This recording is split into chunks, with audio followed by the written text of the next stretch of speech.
오늘은 야고보서 두 번째이자 이번 묵상에서는 마지막 함께 말씀을 나누는 시간을 갖겠습니다. 조금 멀리 가서 시작해 볼까요? 역사적으로 한참 전에 중국 춘추전국 시대 이렇게 말할 때 춘추 시대와 전국 시대가 분리된 시대이긴 한데 전국 시대에 위나라라고 하는 곳에 장의라고 하는 사람이 살았습니다. 근데 어느 날 이 사람의 집에 도둑이 들었어요. 근데 물건을 훔쳐갈 뿐만 아니라 이 장의를 흠씬 두들겨 팼습니다. 그래서 거의 피투성이가 돼서 앉아있는 남편을 보고 아내가 너무 걱정이 돼서 달려와서 남편의 안부를 물었습니다. 그런데 남편 장의가 아내에게 이렇게 되물었다고 합니다. 내 혀가 아직 붙어 있소? 아내가 혀가 아직 붙어 있다고 하니까 장의가 그럼 됐소. 내 혀가 나의 전 재산이요. 이렇게 대답했다는 얘기가 역사에서 전해지고 있습니다. 이게 무슨 얘기일까요? 중국의 춘추 시대가 시작한 게 중국의 주나라가 융의 침범을 받아서 동쪽으로 내려와서 제후국들을 막 만들어냈습니다. 한 개, 두 개, 세 개, 네 개 생겼던 제후들의 나라들이 나중에는 140개까지 늘어났어요. 그리고 서로 싸우고 쟁탈하다가 전국 시대가 되었을 때는 그 140개 나라가 7개의 나라로 줄어듭니다. 동쪽에 있었던 나중에 중국을 통일하게 되는 진나라, 그리고 찐나라가 있었는데 춘추시대에는 이게 세 나라로 분리가 돼서 위에 조나라, 위나라, 한나라, 아래로 초나라, 그리고 연나라, 제나라 7개 나라가 있었어요. 7개 나라가 10개 이상의 나라들, 어떤 나라는 20개 이상, 30개 이상의 나라를 봉합했습니다. 싸움에 이골이 나란 국가들이 됐죠. 전국시대가 되면 전국이란 말이 싸움하는 나라들이란 뜻입니다. 전국시대가 되면 싸움이 쉴 날이 없었어요. 이 난세에 혀를 가지고 살았던 사람이 있습니다. 이 난세의 정치 전략이 한마디로 하면 합종연행책이었어요. 이거 언제 한번 들어봤죠? 정치를 얘기할 때 합종연행이란 말 많이 씁니다. 진나라가 워낙 강해졌기 때문에 진나라를 뺀 6개 나라가 보통 종으로 이루어졌다 그래서 그거를 합종책, 종으로 된 나라들이 서로 연합하는 책략을 만들어서 이 나라를 연합시킨 사람이 있는데 그 사람이 입으로 유세했던 소진이라는 사람이고요. 진나라를 도모해서 횡으로 중앙으로 나와서 통일을 하십시오. 그것을 연횡책이라고 하는데 그것을 주도했던 사람이 방금 얘기했던 장의라고 하는 사람입니다. 난세의 새치어로 유세했던 유세가들의 시대, 그 시대가 전국시대였습니다. 그래서 한마디로 그 시대를 혀의 시대라고 말합니다. 그러면 고대 중국만 혀의 시대였을까요? 아니요. 서양에서도 말을 하는 사람들, 이 변증가들을 생산해내고 레토릭으로 말의 수사학이 발달이 돼서 정치하는 사람들이나 일상의 세계 안에서는 살아남기 위한 혀의 세계가 고대 서양이나 동양을 막론하고 계속 있었고 지금 우리가 사는 일상의 세계도 혀의 세계가 분명합니다. 그렇다면 이 혀의 세계를 어떻게 살아야 될까? 야고보서는 성경을 통해서 우리에게 교훈하고 있습니다. 지금 말씀드린 대로 먼저 세상의 혀의 세계, 우리가 살고 있는 혀의 세계는 진단이 필요합니다. 야고보는 뭐라고 진단합니까? 이 혀의 세계는 불의 세계고 불의의 세계다. 그렇게 진단하고 있습니다. 세상은 새치혀에서 나오는 한마디로 어떻게 자신을 드러내고 자기 요구를 관철시킬 수 있을까 경쟁합니다. 문제는 혀죠. 야고보는 단언합니다. 혀는 다스릴 수 없습니다. 그리고 이렇게 얘기하죠. 혀는 무엇과 같을까? 혀는 뛰는 말과 같을까? 그렇게 제안하고 있습니다. 야고보의 시대에 그 고대의 말은 지금으로 하면 무시무시한 탱크 같은 존재입니다. 그런데 그 무시무시한 말을 언제나 사람이 부릴 수 있다는 거죠. 뭐 때문이죠? 작은 재갈 하나만 물리면 그 말의 거대한 온몸을 그 작은 재갈 하나로 끌고 다닐 수 있다는 거예요. 그러면 혀는 재갈 같을까요? 한 가지 공통점은 있습니다. 혀는 재갈처럼 작습니다. 그리고 또 질문하죠. 혀는 배 같을까요? 무역하는 배들이 어마어마한 크기로 짐을 실어서 이 지역에서 저 지역으로 나릅니다. 거센 바람에 맞서서도 작은 키 하나로 큰 배를 조종해서 사공이 가고자 하는 곳으로, 목적지로 그 배를 인도해서 갈 수 있습니다. 크기에 있어서 혀는 큰 배의 작은 키와 같습니다. 이 혀는 그럼에도 불구하고 말 같지도 않고 배 같지도 않아요. 왜 그렇죠? 통제할 수가 없기 때문입니다. 작은 크기에서는 비슷하지만 또 다른 비슷한 한 존재를 이야기하죠. 뭘까요? 불과 같은 존재라는 거예요. 불은 작은 곳에서 시작합니다.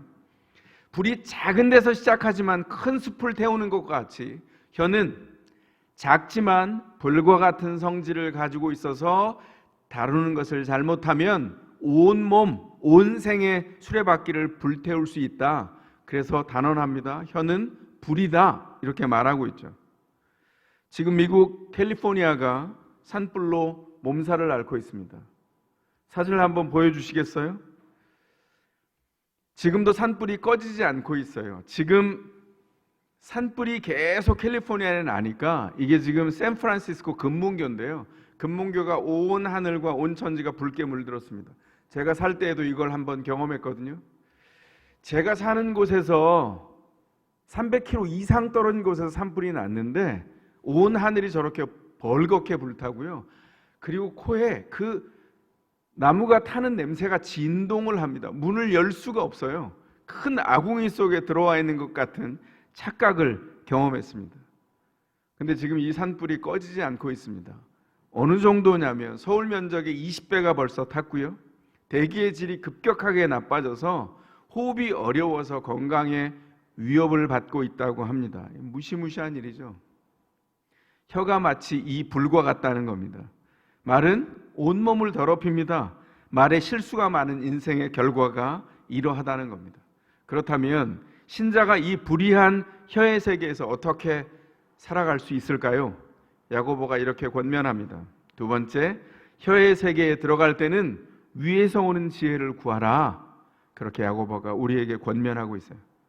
신자가 가장 작은 지체인 혀를 다스릴 수 없다는 것을 분명하게 인정하고 겸손하게 받아들여야 된다는 거예요. 그렇게 되었을 때 외부에서 도움을 구할 수 있죠. 하늘을 쳐다보게 됩니다. 위에서 오는 지혜를 그때에서야 비로소 구할 수 있다는 겁니다. 우리가 대부분 어떤 세계에 살죠? 우리가 살고 있는 24시간의 일상 대부분이 말의 세계입니다. 말을 해서 소통하고 말을 통해서 사회가 구성되고 지나갑니다. 가까이에서는 사랑하는 가족과 말로 소통합니다. 직장에서도 말로 소통합니다. 내가 마음대로 할 수 있다고 생각하는 어린 자녀들에게 말로 소통해서 그 아이를 양육하죠. 그런데 그렇게 말하기 전에 야고보서 3장 17절에 근거해서 먼저 물으시기를 바랍니다. 내가 말하려고 하는 이 말이 순결한 말인가? 내가 하려고 하는 말이 평화를 가져다 주는 말인가? 친절한 말인가? 온순한 말인가? 자비로운 말인가? 선한 열매를 맺는가? 꼭 한번 생각해 보시기 바랍니다. 위로부터 오는 지혜를 입어야 사람이 살리는 말을 할 수 있습니다. 혀와 말의 기준으로 보면 말에 실수가 없는 사람이 믿음이 성숙한 사람입니다. 야고보서가 이 3장이 어떻게 시작했죠? 야고보의 단호한 권유를 통해서 시작했습니다. 야고보서 3장 어떤 권유로 시작했습니까? 선생이 되려고 하지 마라. 이런 권유로 시작했어요. 한번 상상해 볼까요?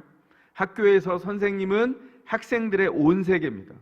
그래서 그 선생님이 교실에 있는 아이들을 한번 잘못 가르치면 다양한 배경에서 온 다양한 인생들, 다양한 은사를 가지고 있는 그 아이들, 그 교실 전체가 잘못된 길로 인도를 받아요. 잘못하면 벼랑으로 내몰릴 수 있습니다. 기독교는 우리가 작은 목자 훈련을 이제 순차적으로 계속 시작해 나가고 있는데 기독교는 단지 지식을 전달하는 종교가 아닙니다. 기독교는 참으로 하나님을 아는 것이 항상 예수를 따라가는 제자도의 길을 통해서 열매를 맺는다는 것을 가르치고 그 길을 먼저 갑니다. 선생이 먼저 가고 또 배우는 자들이 그 길을 갑니다. 제자도의 길을 갈 때 하나님을 참으로 아는 것이 열매를 맺을 때 참 기독교라는 것을 알게 되죠. 가르치는 자가 예수 제자가 아니라면 배우는 자는 항상 벼랑 끝에 서거나 벼랑에서 떨어질 수도 있습니다. 죽거나 심각한 부상을 입을 수 있다는 것이죠.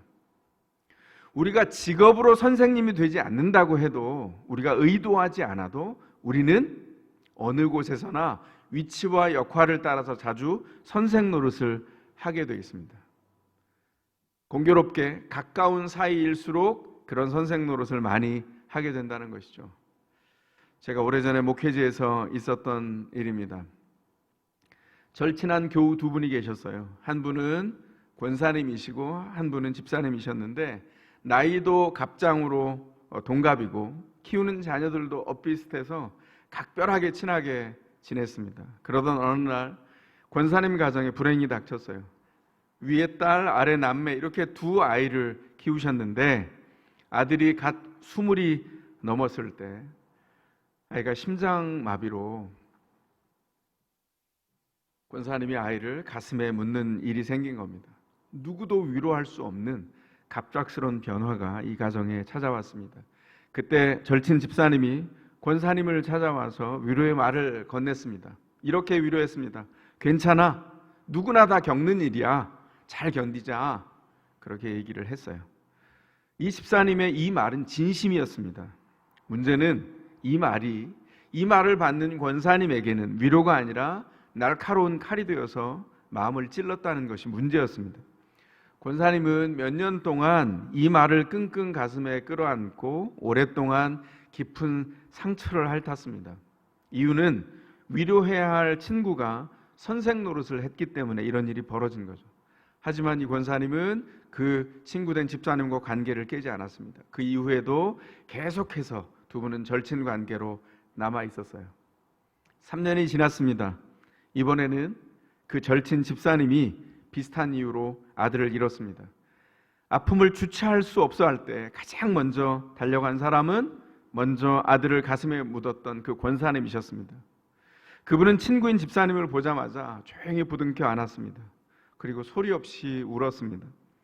이내 이 권사님과 집사님이 함께 부둥켜 안고 위로하고 위로받았습니다. 한마디 말을 하지도 않았는데 위로는 건너갔고 또 위로는 교감이 되었습니다. 그렇게 한참을 운 다음에 집사님이 권사님에게 말을 꺼냈습니다. 고마워 친구야. 그리고 미안해. 무엇을 전달했는지 아시겠죠? 그 말을 들은 권사님이 조용히 답했습니다. 아니야, 내가 그 마음 다 알아. 그리고는 두 분이 더 깊은 공감을 통해서 마저 우셨어요. 두 분의 이 깊은 공감과 조용한 성령 하나님의 임재의 위로를 두 분이 부둥켜 안은 채 서로 교감하면서 경험했어요. 특별한 말이 없었습니다. 여기 무슨 종교적인 언어가 등장하지도 않았습니다. 선생의 가르침도 없었어요. 그렇지만 가슴 벅차게 하나님이 허락한 임재와 위로가 거기 다 있었습니다. 이 사랑하는 교우의 아픔을 품어내는 권사님의 마음이 거기 담겼습니다. 자신의 마음을 칼처럼 날카롭게 찔렀던 이 친구의 마음을 하나님께 가지고 나아가 수많은 날 동안 울면서 기도하고 위로받았던 이 믿음의 여인의 정금과 같이 단단해진 마음과 샘물과 같이 고였던 그 생명 있는 맑은 마음이 그날 서로 연결되어서 교감된 겁니다. 오래전에 이 일을 제가 경험했지만 이 일은 저에게 오랫동안 여운으로 지금까지 남아 있습니다. 그리고 이런 생각을 하게 됐습니다. 믿음은 함부로 말에 다 담는 게 아니구나. 좋은 음식이 있으면 좋은 사람과 나누어 먹게 되는 것처럼 하나님이 마음에 고여주신 그 위로를 때가 되었을 때 삶으로 나누어 갖게 된다는 거예요. 많은 말을 담지 않아도 서로 교감하면서 담을 수 있었습니다. 그 안에는 기도가 있었고 기도 가운데 임재하시고 역사하신 하나님의 예비하신 마음이 있었어요. 이게 교회의 저력입니다. 교회의 저력이 여기 담겨 있어요. 만나서 많은 말을 하지 않았지만 그 사람을 하나님 앞에, 그 연약해 보였던, 심지어는 자기에게 상처를 주었던 그 사람을 하나님 앞에 데리고 와서 그를 저주하거나 원망한 것이 아니라 하나님이 이 상황을, 이 아픔을 새롭게 하시기를 바라며 기도했던 평범한 한 권사님의 기도가 점금과 같이 열매를 맺어서 아픔을 당하는 그날 서로 하나님의 마음을 나누어 가질 수 있었던 교회가 가지고 있는 엄청난 저력이 서로에게 전달되고 열매를 맺었다는 거예요. 말로 생색내지 않아도 하나님의 임재가 서로에게 있다는 것을 확인하는 이 놀라운 교제, 하나님이 우리 가운데 담아주신 겁니다. 우리 목장들은 어떻습니까? 17개 목장이 이 코로나19가 계속되는 동안에 온라인을 했다가 이제 모이려고 했다가 또 온라인 2.5 단계가 되어서 목자님들도 너무 낙담하고 목원들도 낙담합니다. 목자님들이 이렇게 말해요. 밥을 해서 같이 먹고 먹이고 함께 하고 싶었는데 이게 중단되니까 어떻게 해야 될지 모르겠습니다. 이렇게 말하는 목자님이 계십니다. 자, 그 마음이 참 귀하다 느껴졌습니다. 온라인으로 계속 드리지만 이 교제에 한계가 있지만 어떻게 해야 될까요? 이 상황 가운데 코로나가 계속되면서 여기저기서 아픔과 문제가 생기고 그 문제를 호소합니다. 목자님들도 목원들의 문제를 끌어안아요. 목자님은 문제가 없을까요? 목자님들도 문제가 있죠. 목자님들 존경받아 마땅한 것은 목자님들도 짐이 한 짐이고 문제가 있을 텐데 목원들의 문제를 먼저 끌어안고 목원들을 위해서 어떻게 해야 될까 고민하는 그 모습입니다. 그리고 목자님들이 이구동성으로 이렇게 말씀합니다. 그런데 아무리 생각해봐도 길이 없더라고요. 답이 없더라고요. 기도 외에는 답이 없는 것을 발견합니다. 그래서 목사님, 저 기도하며 나아갑니다. 그리고 기도 제목을 나눠주세요. 참 맞는 이야기입니다. 기도밖에 답이 없다. 우리 교회의 진정한 목회자가 누굽니까? 더샘물교회 담임 목사가 누굽니까? 저는 드러난 얼굴 마담이고요. 죄송합니다. 전문 용어 써서. 숨겨진 진짜 담임 목사님 계시잖아요. 누구시죠? 예수 그리스도. 그래서 저도 진정한 더샘물교회 목회자이신 우리 예수님께 성도들의 이름과 인생을 걸고 매일 주님 앞에 나아가 기도합니다. 하나님, 이 연약한 문제 가운데 주님 임재해 주십시오. 주님이 함께해 주십시오. 보이지 않지만 아직 해결되지 않았지만 하나님 앞에 나아갈 때마다 주님이 담력 주십니다. 이 어려운 때를 건너가게 하십니다. 교회가 가진 저력은 우리에게 있는 힘에 있지 않습니다. 우리에게 있는 힘에 있지 않기에 우리의 새치혀에 힘이 담길 수 없는 것이죠. 우리에게 있는 궁극적인 힘은 어디에 있습니까? 예수 그리스도께 있습니다. 그분이 우리의 궁극적인 힘이시고 그래서 우리가 기도해서 하나님의 은혜가 우리에게 임하기를 간절히 사모하며 우리의 일상을 주님 앞에 연결하는 것입니다. 놀랍죠? 기도하며 우리의 일상 가운데 주님의 임재가 있기를 바라고 그 일이 이루어지는 순간과 일상을 반복해서 계속 보내는 것, 더샘물교회가 누릴 복입니다. 사랑하는 성도 여러분, 복 받으십시오. 주님의 임재 이 복을 누리시기를 바랍니다. 아무리 어려운 때에도 주님은 죽지 않아요. 주님은 살아계십니다. 그러므로 주님 앞에 나아가 구하고 기도하고 길을 만들어 가야 됩니다. 제가 참 감사했던 거, 지난주에 목회팀이 함께 회의를 하는데 어떻게 기도하고 고민했는지가 느껴졌어요. 우리 선생님들하고 이렇게 온라인으로 나눌 수 있지 않을까요? 제가 눈이 번쩍 띄었습니다. 어마어마한 사랑을 나누지 않아도 우리가 어떤 기도로 교회가 세워져 가는 일에 어떻게 고민하고 기도하고 있는지를 느낄 수 있었어요. 한 주간 동안 저에게 굉장히 귀한 여운이었습니다.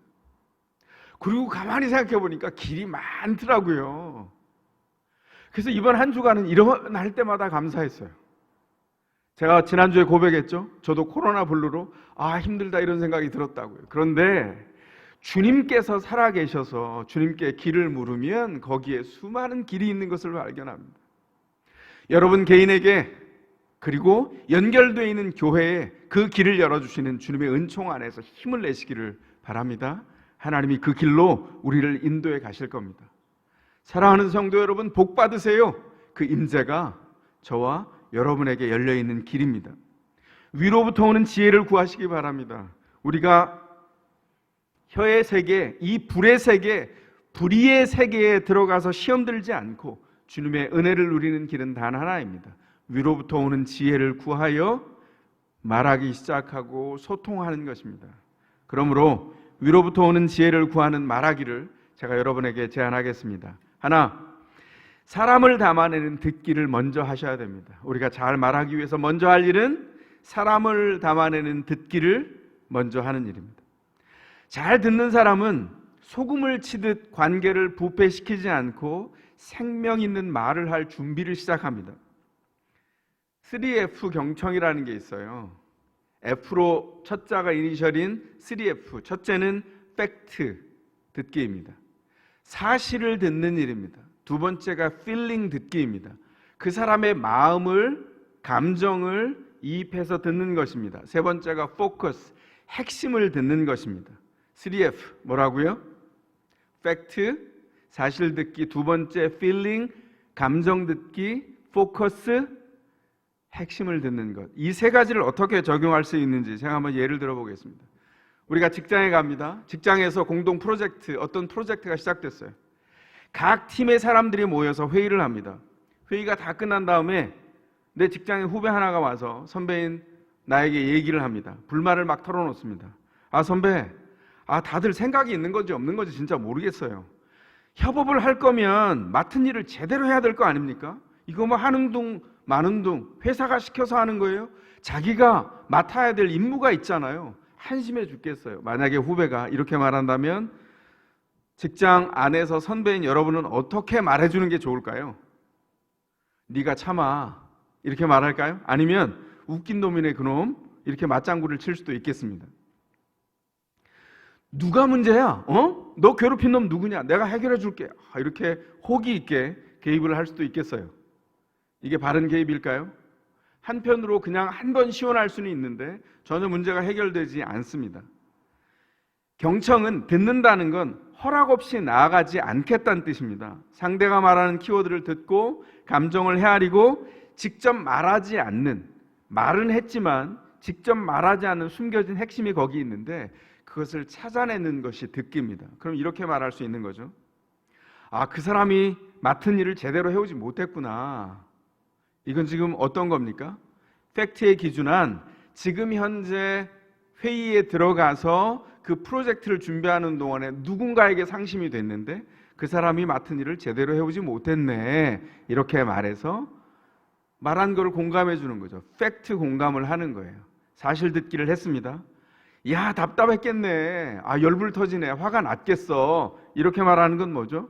그 사람의 감정의 반응, 필링을 근거해서 들은 거예요. 그 다음에 네가 이번 프로젝트를 잘 해내려고 하는 네 책임감이 강하게 느껴진다. 이건 말하지 않았지만 그 후배의 마음속에 깔려있는 핵심을 초점 삼아 듣는 거죠.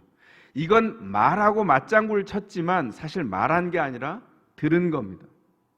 이렇게 들은 일이 이루어지면 3F 경청이, 듣는 일이 이루어지면 두 번째로 나아갈 수 있어요. 그게 뭐죠? 사람의 마음을 담아내는 말을 할 수 있는 거예요. 상처를 주는 선생 노릇을 하지 않으면 상대방은 마음을 열고 듣기를 시작합니다. 사실 그 후배가 선배에게 와서 이런 얘기를 하는 이유는 뭐예요? 솔루션을 받자고 하는 얘기가 아니고요, 그냥 자기를 지지해 달라는 겁니다.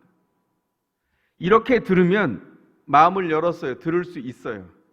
자, 여기까지 보면 말은 어떤 걸까요? 제가 오래전에 이런 이야기를 들었을 때 20년쯤 전에 그걸 제가 메모에 적어놨어요. 말은 언어의 수사학이 아니라 듣는 경청의 심리학이다. 우리나라의 유명한 지도자 중에 한 분이 한 말입니다. 제가 그걸 적어놨어요. 말은 재주로 하는 게 아닙니다.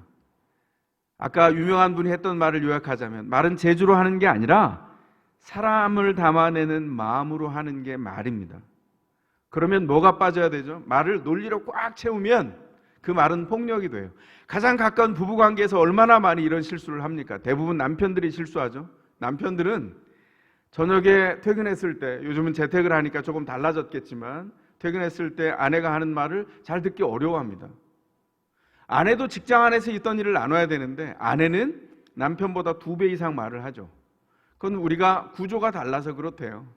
말을 하는데 남편은 듣다가 꼭 잘 듣다가 막판에 끝까지 참아내지 못하고 요 한마디를 해서 일주일 동안 밥을 못 얻어먹죠.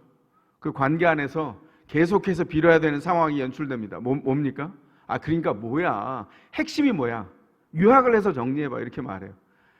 보통 여성들은 그 이야기를 묘사하기 위한 모든 과정들을 묘사해야, 그걸 묘사하기 위해서 하는 게 아니라 본인이 그래야 마음속에 있었던 스트레스가 풀려간대요.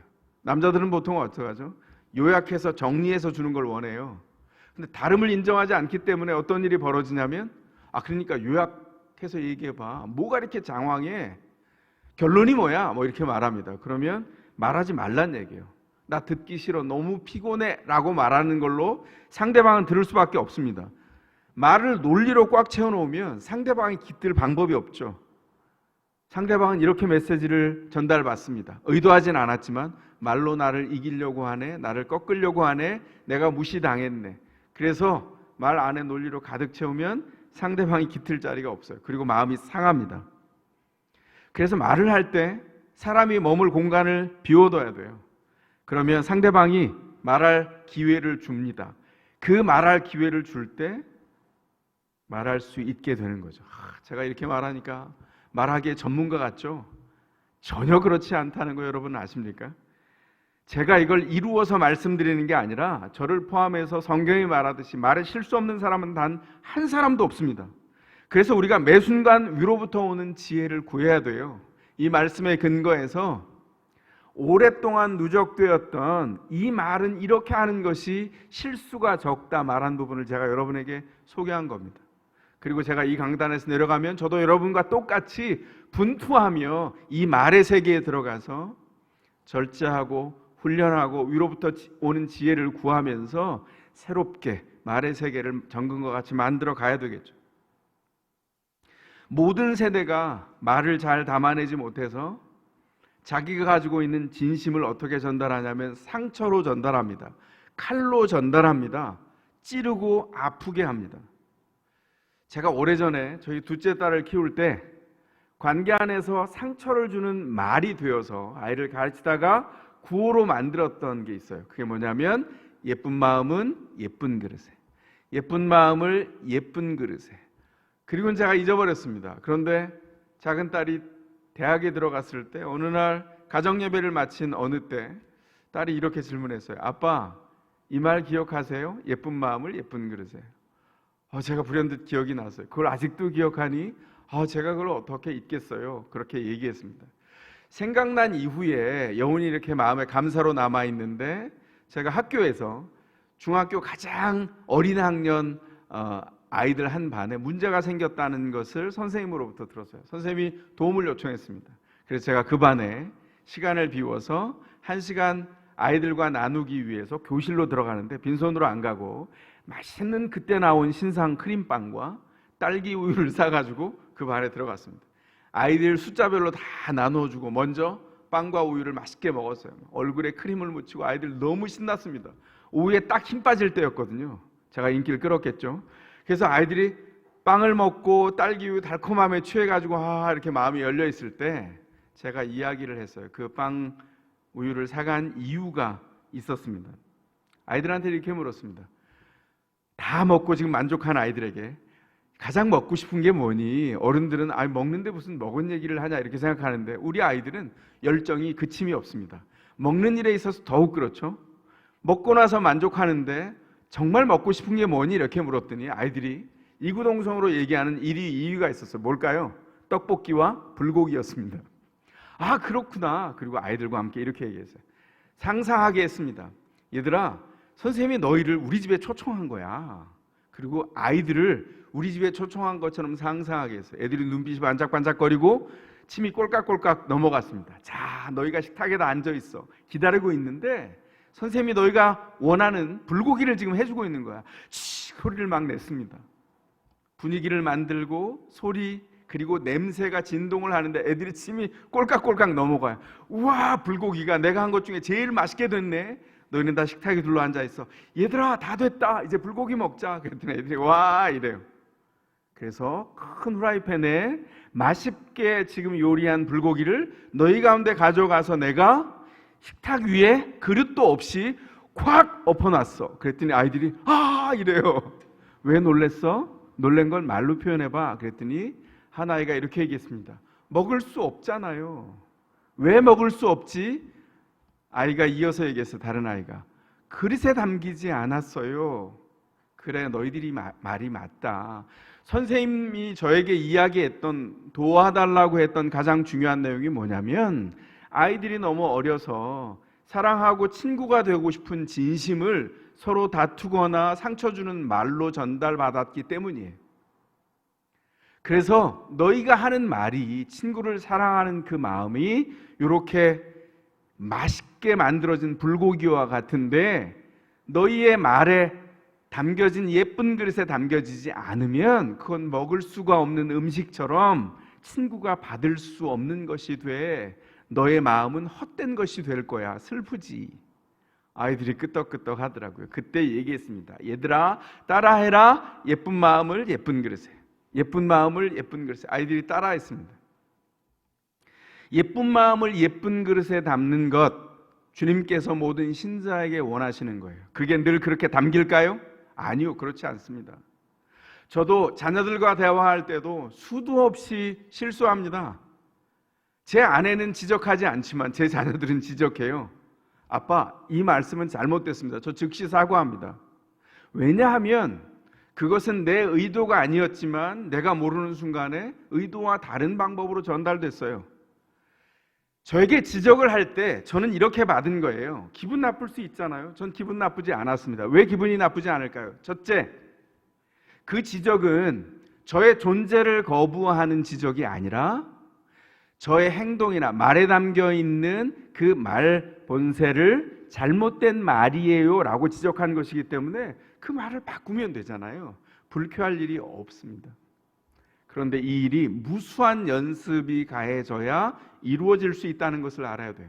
그리고 하나님 앞에 기도하면서 자신이 실수가 많은 존재라는 것을 인정해야 그 말의 세계에 예쁜 마음을 예쁜 그릇에 담는 사람으로 설 수 있습니다.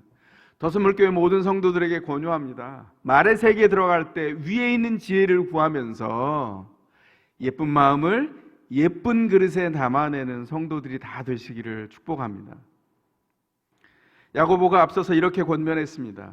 야고보서 1장 19절입니다. 사랑하는 형제자매 여러분, 여러분은 이것을 알아두십시오. 누구든지 듣기는 빨리 하고 말하기는 더디하고 노하기도 더디하십시오. 여기서도 우리가 원리를 잡을 수 있죠? 뭐죠? 듣기 빨리, 말하기 더디, 노하기도 더디. 사실은 우리에게 주어진 가장 중요한 권면은 하나님의 뜻을 따라 그와 동행하면서 실제적인 일상생활을 신자에 걸맞도록 다듬어가는 일입니다. 우린 하나님의 사람이지만 하나님의 사람에 걸맞게 서는 일은 우리에게 완성형이 아닙니다. 끊임없이 공사 중이고 끊임없이 만들어 가야 됩니다. 이 한 주간 동안 가장 가까이에 있는 사람들, 너무나 사랑하는 사람들에게 말을 통하여서 진심을 전할 때 예쁜 마음을 예쁜 그릇에 담아내기를 원합니다. 하나님의 소원이 담긴 관계를 만들어가는 생명 있는 말을 가진 사람, 여러분의 말이 일상 안에서 주께서 의도하신 이런 말이 되기를 원하고 여러분이 이 생명의 말을 하는 축복자가 되기를 주의 이름으로 축원합니다.